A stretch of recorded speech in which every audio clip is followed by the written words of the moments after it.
Dois obsessores que reencarnaram compulsoriamente por meio de sua própria vítima. Hoje estudaremos mais um caso muito interessante presente na literatura mediúnica.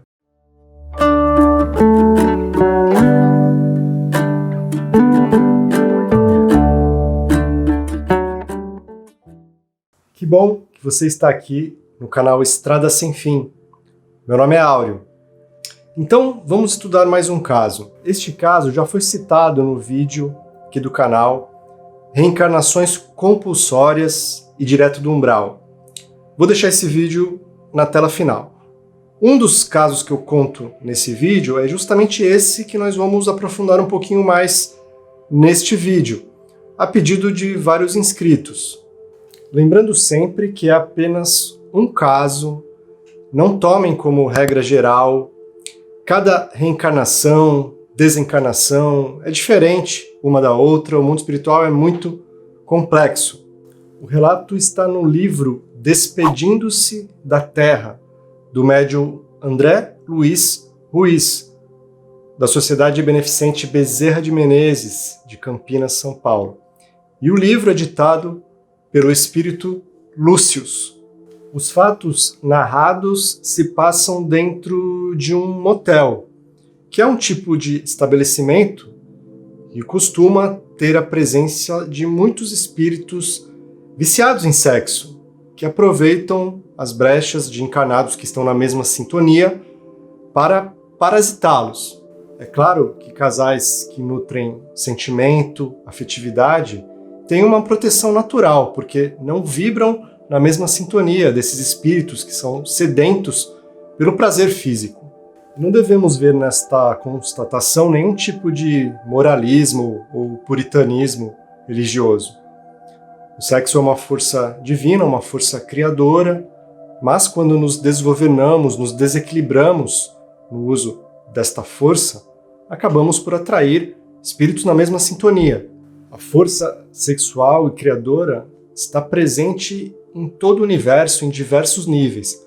Para espíritos do nosso nível evolutivo, muito além de apenas a procriação, ela é utilizada como um intercâmbio que pode ser muito saudável de forças que nos mantêm, nos sustentam na caminhada, esta jornada terrestre. E podemos nos nutrir destas forças e movimentá-las não apenas pelo ato sexual em si, mas com diversos tipos de atividades criadoras, artísticas, empreendedoras, enfim, esta força pode ser sublimada em diversos níveis. O equilíbrio na vida sexual é essencial para nós encarnados, já que a repressão dessas forças pode trazer consequências ainda mais catastróficas. E sobre a reencarnação compulsória, vale lembrar a questão 262 de O Livro dos Espíritos. Quando é necessário a evolução do ser, ele pode ser conduzido a um retorno à Terra por meio de um renascimento, mesmo que isso seja contrário à sua vontade.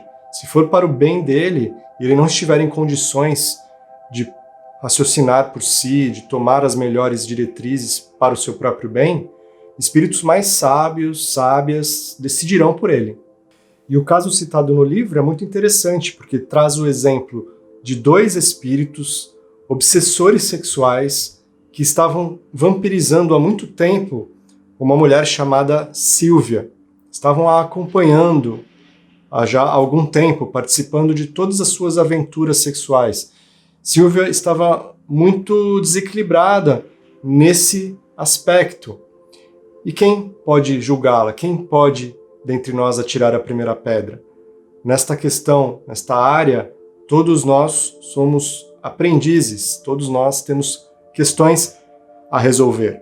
E Sílvia estava numa fase onde ela vinha tendo contatos sexuais com diversos parceiros, com nenhum envolvimento afetivo. Isso acabou abrindo uma brecha para a aproximação desses seres interessados em vampirizar as suas forças sexuais. E o livro narra o encontro de Sílvia com Marcelo, um homem casado que vai encontrá-la em um motel, e os espíritos, a malta de obsessores que os seguiam estavam interessados mesmo em uni-los por conta de outras questões que são explicadas no livro. Mas vamos focar na questão da reencarnação compulsória de dois dos maiores obsessores que estavam muito vinculados à energia de Sylvia. A espiritualidade maior já havia definido que eles iriam reencarnar por meio de Sylvia, porque isso beneficiaria a todos os envolvidos, inclusive a futura mãe. Eram espíritos que não tinham vínculos anteriores com Sylvia, mas reencarnariam por seu intermédio.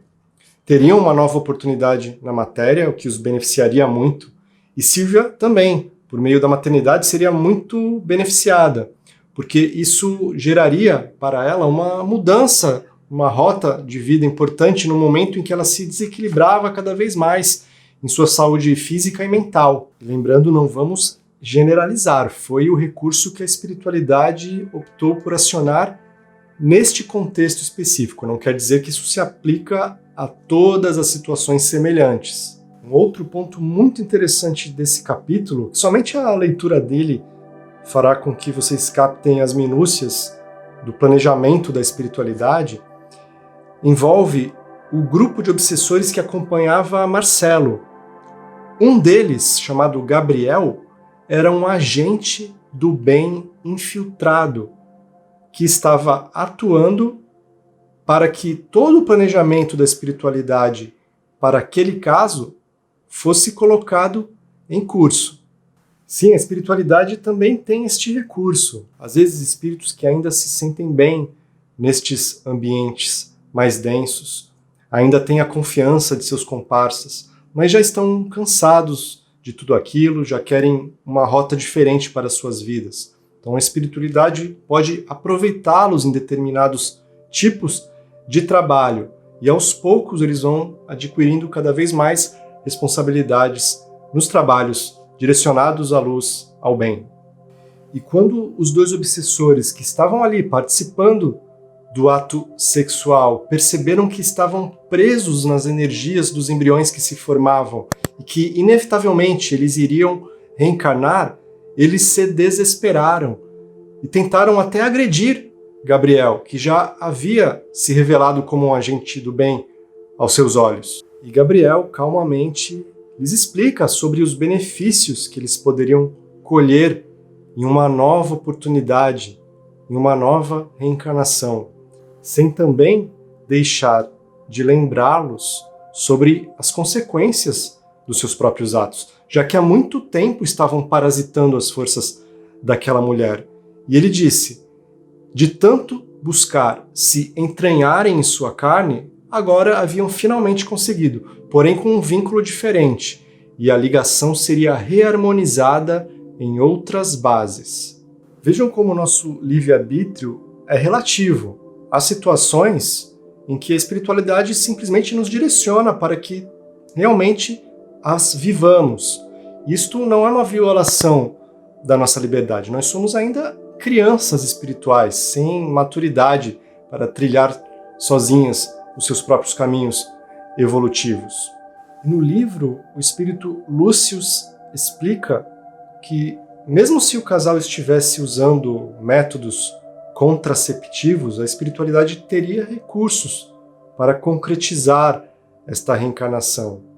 Poderia induzir, por exemplo, o homem a esquecer de usar o preservativo, ou, mesmo se a mulher tomasse anticoncepcionais, a espiritualidade tem recursos para induzir a ovulação, para atuar nos níveis hormonais. Isto não quer dizer, em absoluto, que não tenhamos esta autonomia, que não possamos decidir por adotar estes métodos de fazer o nosso planejamento familiar. Claro que não. Mas quando as coisas precisam acontecer em determinados casos e é para o bem de todos os envolvidos, a espiritualidade age. Precisamos lembrar que enquanto o nosso livre-arbítrio não estiver plenamente harmonizado com as leis divinas, ele não será absoluto, mas relativo. Aos poucos, iremos aprendendo a trilhar os nossos próprios caminhos. Enquanto isso, tenhamos a humildade de nos sentirmos ainda aprendizes, espíritos ainda muito primitivos, próximos à animalidade, que muitas vezes precisamos ter esta condução de seres muito mais experientes. Muitas coisas sobre o prisma materialista podem parecer banais, mas, sob a ótica espiritual, as consequências podem ser imprevisíveis. Este caso é muito complexo, ele envolve questões sobre reencarnação compulsória, vampirismo energético, vícios, estratégias do mundo espiritual. Requer que a gente se aprofunde, estude bastante, consulte outras fontes, reflita em tudo o que está envolvido num caso como esse, que não é uma regra, é apenas um caso que nós estamos estudando. E vou deixar na tela final vídeos que têm a ver, que a gente até já citou neste. Então eu vou deixar na tela final o vídeo Reencarnação Compulsória, de seres que muitas vezes reencarnaram diretamente do umbral, e também o caso de espíritos viciados que se organizaram para obsediar encarnados, dentro também de um motel. Um vídeo também muito interessante. Muito obrigado por vocês terem ficado comigo até aqui em mais este vídeo. A lista dos livros citados está sempre aqui na descrição. E até um próximo vídeo, pessoal. Tchau!